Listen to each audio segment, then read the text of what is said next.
ന്യായാധിപന്മാരുടെ പുസ്തകം 1-ാം അധ്യായം. യോശുവയുടെ മരണശേഷം ഇസ്രായേൽ മക്കൾ, ഞങ്ങളിൽ ആരാകുന്നു കനാന്യരോട് യുദ്ധം ചെയ്യുവാൻ ആദ്യം പുറപ്പെടേണ്ടതെന്ന് യഹോവയോട് ചോദിച്ചു. യഹൂദ പുറപ്പെടട്ടെ, ഞാൻ ദേശം അവന്റെ കയ്യിൽ ഏൽപ്പിച്ചിരിക്കുന്നു എന്ന് യഹോവ കൽപ്പിച്ചു. യഹൂദ തന്റെ സഹോദരനായ ശിമെയോനോട്, എന്റെ അവകാശ ദേശത്ത് കനാന്യരോട് യുദ്ധം ചെയ്യുവാൻ നീ എന്നോട് കൂടെ പോരണം. നിന്റെ അവകാശ ദേശത്ത് നിന്നോടുകൂടെ ഞാനും വരാം എന്ന് പറഞ്ഞു. ശിമിയോൻ അവനോട് കൂടെ പോയി. അങ്ങനെ യഹൂദ പുറപ്പെട്ടു. യഹോവ കനാന്യരെയും പെരിസ്യരെയും അവരുടെ കയ്യിൽ ഏൽപ്പിച്ചു. അവർ ബേസെക്കിൽ വെച്ച് അവരിൽ 10,000 പേരെ സംഹരിച്ചു. ബേസെക്കിൽ വെച്ച് അവർ അദോനി ബേസെക്കിനെ കണ്ടു. അവനോട് യുദ്ധം ചെയ്ത് കനാന്യരെയും പെരിസ്യരെയും സംഹരിച്ചു. എന്നാൽ അദോനി ബേസെക്ക് ഓടിപ്പോയി. അവർ അവനെ പിന്തുടർന്നു, പിടിച്ച് അവന്റെ കൈകാലുകളിൽ പെരുവിരൽ മുറിച്ചു കളഞ്ഞു. കൈകാലുകളുടെ പെരുവിരൽ മുറിച്ച 70 രാജാക്കന്മാർ എന്റെ മേശയിൽ കീഴിൽ നിന്ന് പെറുക്കി തിന്നിരുന്നു. ഞാൻ ചെയ്തതുപോലെ തന്നെ ദൈവം എനിക്ക് പകരം ചെയ്തിരിക്കുന്നുവെന്ന് അദോനി ബേസെക്ക് പറഞ്ഞു. അവർ അവനെ യെരൂശലേമിലേക്ക് കൊണ്ടുപോയി അവിടെ വെച്ച് അവൻ മരിച്ചു. യഹൂദ മക്കൾ യെരൂശലേമിന്റെ നേരെ യുദ്ധം ചെയ്ത് അതിനെ പിടിച്ച് വാളിന്റെ വായ്ത്തലയാൽ വെട്ടി നഗരം തീയിട്ട് ചുട്ടുകളഞ്ഞു. അതിനുശേഷം യഹൂദ മക്കൾ മലനാട്ടിലും തെക്കേ ദേശത്തിലും താഴ്വീതിയിലും പാർത്തിരുന്ന കനാന്യരുടെ യുദ്ധം ചെയ്യുവാൻ പോയി. യഹൂദ ഹെബ്രോനിൽ പാർത്തിരുന്ന കനാന്യരുടെ നേരെയും ചെന്നു. ഹെബ്രോന് പണ്ട് കിര്യതർബ എന്നു പേർ. അവർ ശേഷായി, അഹീമാൻ, തൽമായി എന്നിവരെ സംഹരിച്ചു. അവിടെ നിന്ന് അവർ ദെബീർ നിവാസികളുടെ നേരെ ചെന്നു. ദെബീരിന് പണ്ട് കിര്യത്ത് സേഫർ എന്നു പേർ. അപ്പോൾ കാലേബ്, കിര്യത്ത് സേഫർ ജയിച്ചടക്കുന്നവന് ഞാൻ എൻ്റെ മകൾ അക്സയെ ഭാര്യയായി കൊടുക്കും എന്ന് പറഞ്ഞു. കാലേബിന്റെ അനുജനായ കെനസിന്റെ മകൻ ഒദ്നിയേൽ അത് പിടിച്ചു. അവൻ തന്റെ മകൾ അക്സയെ അവന് ഭാര്യയായി കൊടുത്തു. അവൾ വന്നപ്പോൾ തന്റെ അപ്പനോട് ഒരു വയൽ ചോദിക്കുവാൻ അവനോട് പ്രോത്സാഹിപ്പിച്ചു. അവൾ കഴുതപ്പുറത്തു നിന്ന് ഇറങ്ങിയപ്പോൾ കാലേബ് അവളോട്, നിനക്ക് എന്തു വേണം എന്ന് ചോദിച്ചു. അവൾ അവനോട്, ഒരനുഗ്രഹം എനിക്ക് തരണമേ. നീ എന്നെ തെക്കൻ നാട്ടിലേക്കല്ലോ കൊടുത്തത്. നീരുറവുകളും എനിക്ക് തരണമേ എന്ന് പറഞ്ഞു. കാലേബ് അവൾക്ക് മലയിലും താഴ്വരയിലും നീരുറവുകൾ കൊടുത്തു. മോശയുടെ അളിയനായ കേന്യന്റെ മക്കൾ യഹൂദ മക്കളോടുകൂടെ ഈന്തപ്പട്ടണത്തിൽ നിന്ന് അരാദിന് തെക്കുള്ള യഹൂദ മരുഭൂമിയിലേക്ക് പോയി. അവർ ചെന്ന് ജനത്തോടുകൂടെ പാർത്തു. പിന്നെ യഹൂദ തന്റെ സഹോദരനായ ശിമെയോനോട് കൂടെ പോയി. അവർ സെഫാത്തിൽ പാർത്തിരുന്ന കനാന്യരെ വെട്ടി അതിനെ നിർമൂലമാക്കി. ആ പട്ടണത്തിന് ഹോർമ എന്നു പേരിട്ടു. യഹൂദ ഗസ്സയും അതിന്റെ അതിർനാടും, അക്സ്കലോനും അതിന്റെ അതിർനാടും, എക്രോനും അതിന്റെ അതിർനാടും പിടിച്ചു. യഹോവ യഹൂദയോട് കൂടെ ഉണ്ടായിരുന്നു. അവൻ മലനാട് കൈവശമാക്കി. എന്നാൽ താഴ്വരയിലെ നിവാസികൾക്ക് ഇരുമ്പുരഥങ്ങൾ ഉണ്ടായിരുന്നതുകൊണ്ട് അവരെ നീക്കിക്കളയുവാൻ കഴിഞ്ഞില്ല. മോശ കൽപ്പിച്ചതുപോലെ അവർ കാലേബിന് ഹെബ്രോൻ കൊടുത്തു. അവൻ അവിടെ നിന്ന് അനാക്കിന്റെ 3 പുത്രന്മാരെ നീക്കിക്കളഞ്ഞു. ബെന്യാമീൻ മക്കൾ യെരൂശലേമിൽ പാർത്തിരുന്ന യെബൂസ്യരെ നീക്കിക്കളഞ്ഞില്ല. യെബൂസ്യർ ഇന്നുവരെ ബെന്യാമീൻ മക്കളോട് കൂടെ യെരൂശലേമിൽ പാർത്തു വരുന്നു. യോസെഫിന്റെ ഗൃഹം ബേഥേലിലേക്ക് കയറി ചെന്നു. യഹോവ അവരോട് കൂടെ ഉണ്ടായിരുന്നു. യോസെഫിന്റെ ഗൃഹം ബേഥേൽ ഒറ്റുനോക്കുവാൻ ആളയച്ചു. ആ പട്ടണത്തിന് മുമ്പേ ലൂസ് എന്നു പേരായിരുന്നു.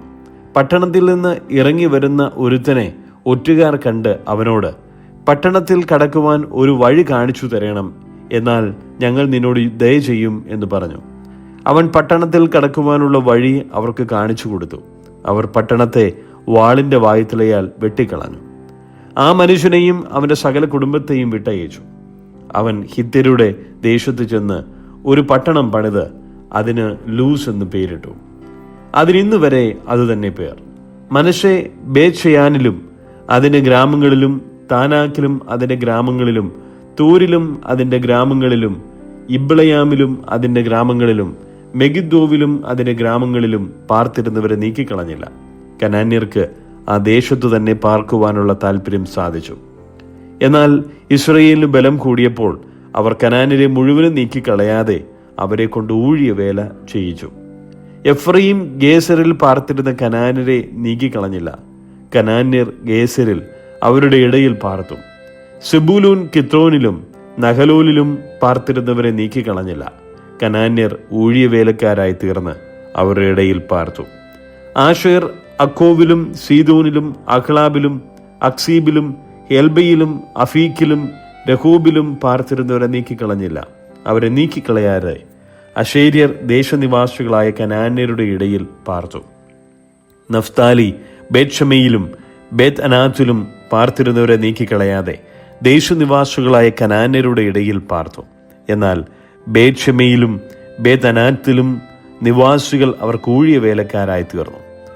അമോര്യർ ദാൻ മക്കളെ തിക്കിത്തള്ളി മലനാട്ടിൽ കയറ്റി താഴ്വരയിലേക്ക് ഇറക്കുവാൻ അവരെ സമ്മതിച്ചതുമില്ല. അങ്ങനെ അമോര്യർക്ക് ഹർഹേറസിലും അയാലൂനിലും ഷാൽബീമിലും പാർക്കുവാനുള്ള താല്പര്യം സാധിച്ചു. എന്നാൽ യോസേഫിന്റെ ഗ്രഹത്തിന് ബലം കൂടിയപ്പോൾ അവരെ ഊഴിയ വേലക്കാരാക്കി തീർന്നു. അമോര്യരുടെ അതിർ അക്രബീം കയറ്റവും സേലയും മുതൽ മേലോട്ടുണ്ടായിരുന്നു. സദൃശ്യവാക്യങ്ങൾ 24. ദുഷ്ടന്മാരോട് അസൂയപ്പെടരുത്, അവരോടുകൂടെ ഇരിക്കുവാൻ ആഗ്രഹിക്കുകയും അരുത്. അവരുടെ ഹൃദയം സാഹസം ചിന്തിക്കുന്നു, അവരുടെ അതരം വേണ്ടാതിനും പറയുന്നു. ജ്ഞാനം കൊണ്ട് ഭവനം പണിയുന്നു, വിവേകം കൊണ്ട് അത് സ്ഥിരമായി വരുന്നു. പരിജ്ഞാനം കൊണ്ട് അതിൻ്റെ മുറികളിൽ വിലയേറിയതും മനോഹരവുമായ സകല സമ്പത്തും നിറഞ്ഞു വരുന്നു.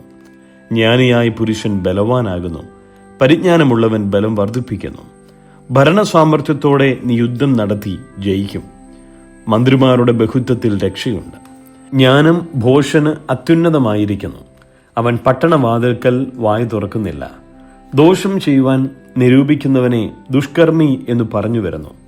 ഭോഷന്റെ നിരൂപണം പാപം തന്നെ. പരിഹാസി മനുഷ്യർക്ക് വെറുപ്പാകുന്നു. കഷ്ടകാലത്ത് നീ കുഴഞ്ഞുപോയാൽ നിന്റെ ബലം നഷ്ടം തന്നെ. മരണത്തിന് കൊണ്ടുപോകുന്നവരെ വിടുവിക്കുക, കൊലയ്ക്കായി വിറച്ച് ചെല്ലുന്നവരെ രക്ഷിക്കുവാൻ നോക്കുക. ഞങ്ങൾ അറിഞ്ഞില്ലല്ലോ എന്ന് നീ പറഞ്ഞാൽ ഹൃദയങ്ങളെ തൂക്കി നോക്കുന്നവൻ ഗ്രഹിക്കുകയില്ലയോ? നിന്റെ പ്രാണനെ കാക്കുന്നവൻ അറിയുകയില്ലയോ? മനുഷ്യന് പ്രവൃത്തിക്ക് തക്കവണ്ണം പകരം കൊടുക്കുകയില്ലയോ? മകനെ, തേൻ തിന്നുക, അത് നല്ലതല്ലോ. തേൻ കട്ട നിന്റെ അണ്ണാക്കിന് മധുരമത്രേ. ജ്ഞാനവും നിന്റെ ഹൃദയത്തിന് അങ്ങനെ തന്നെ എന്നറിയുക. നീ അത് പ്രാപിച്ചാൽ പ്രതിഫലമുണ്ട്, നിന്റെ പ്രത്യാശയ്ക്ക് ഭംഗം വരികയുമില്ല. ദുഷ്ട, നീ നീതിമാന്റെ പാർപ്പിടത്തിന് പതിയിരിക്കരുത്, അവന്റെ വിശ്രാമ സ്ഥലത്തെ നശിപ്പിക്കുകയും വരുത്. നീതിമാൻ 7 പ്രാവശ്യം വീണാലും എഴുന്നേൽക്കും, ദുഷ്ടന്മാരോ അനർത്ഥത്തിൽ നശിച്ചു പോകും. നിന്റെ ശത്രു വീഴുമ്പോൾ സന്തോഷിക്കരുത്, അവൻ ഇടറുമ്പോൾ നിന്റെ ഹൃദയം ആനന്ദിക്കരുത്. യഹോവ കണ്ടിട്ട് അവൻ ഇഷ്ടക്കേടാകുവാനും തന്റെ കോപം അവരിൽ നിന്ന് മാറ്റിക്കളയുവാനും മതി. ദുഷ്പ്രവർത്തിക്കാർ നിമിത്തം മുഷിയരുത്, ദുഷ്ടന്മാരോട് അസൂയപ്പെടുകയും അരുത്. ദോഷിക്ക് പ്രതിഫലമുണ്ടാകുകയില്ല, ദുഷ്ടന്റെ വിളക്ക് കെട്ടുപോകും. മകനെ, യഹോവയെയും രാജാവിനെയും ഭയപ്പെടുക. മത്സരികളോട് ഇടപെടരുത്, അവരുടെ ആപത്ത് പെട്ടെന്ന് വരും. 2 കൂട്ടർക്കും വരുന്ന നാശം ആരറിയുന്നു? ഇവയും ജ്ഞാനികളുടെ വാക്യങ്ങൾ. ന്യായവിസ്താരത്തിൽ മുഖദാക്ഷിണ്യം നന്നല്ല. ദുഷ്ടനോട് നീ നീതിമാൻ എന്ന് പറയുന്നവനെ ജാതികൾ ശപിക്കുകയും വംശങ്ങൾ വെറുക്കുകയും ചെയ്യും. അവനെ ശാസിക്കുന്നവർക്ക് നന്മയുണ്ടാകും, നല്ലൊരനുഗ്രഹം അവരുടെ മേൽ വരും. നേരുള്ള ഉത്തരം പറയുന്നവൻ അധരങ്ങളെ ചുംബനം ചെയ്യുന്നു.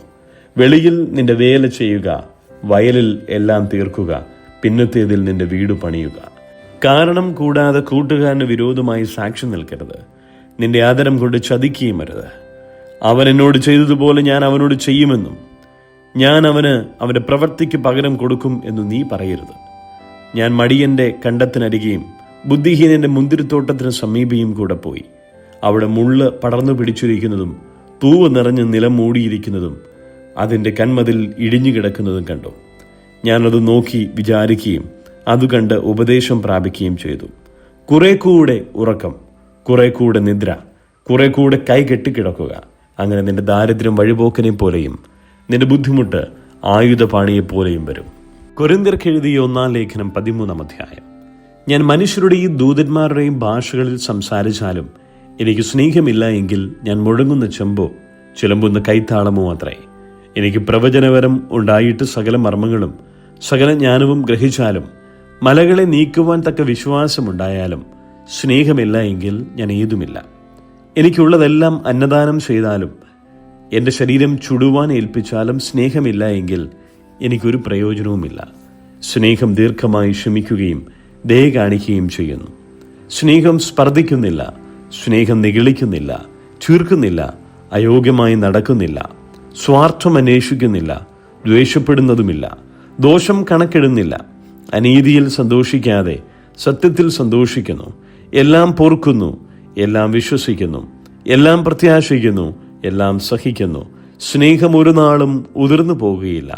പ്രവചനവരമോ അത് നീങ്ങിപ്പോകും, ഭാഷാവരമോ അത് നിന്നുപോകും, ജ്ഞാനമോ അത് നീങ്ങിപ്പോകും.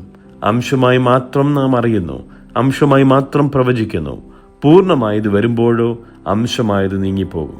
ഞാൻ ശിശുവായിരുന്നപ്പോൾ ശിശുവിനെ പോലെ സംസാരിച്ചു, ശിശുവിനെ പോലെ ചിന്തിച്ചു, ശിശുവിനെ പോലെ നിരൂപിച്ചു. പുരുഷനായ ശേഷമോ ഞാൻ ശിശുവിനുള്ളത് ത്യജിച്ചു കളഞ്ഞു. ഇപ്പോൾ നാം കണ്ണാടിയിൽ കടമൊഴിയായി കാണുന്നു, അപ്പോൾ മുഖാമുഖമായി കാണും. ഇപ്പോൾ ഞാൻ അംശമായി അറിയുന്നു, അപ്പോഴോ ഞാൻ അറിയപ്പെട്ടതുപോലെ തന്നെ അറിയും. ആകയാൽ വിശ്വാസം, പ്രത്യാശ, സ്നേഹം, ഈ മൂന്നും നിലനിൽക്കുന്നു. ഇവയിൽ വലിയതോ സ്നേഹം തന്നെ.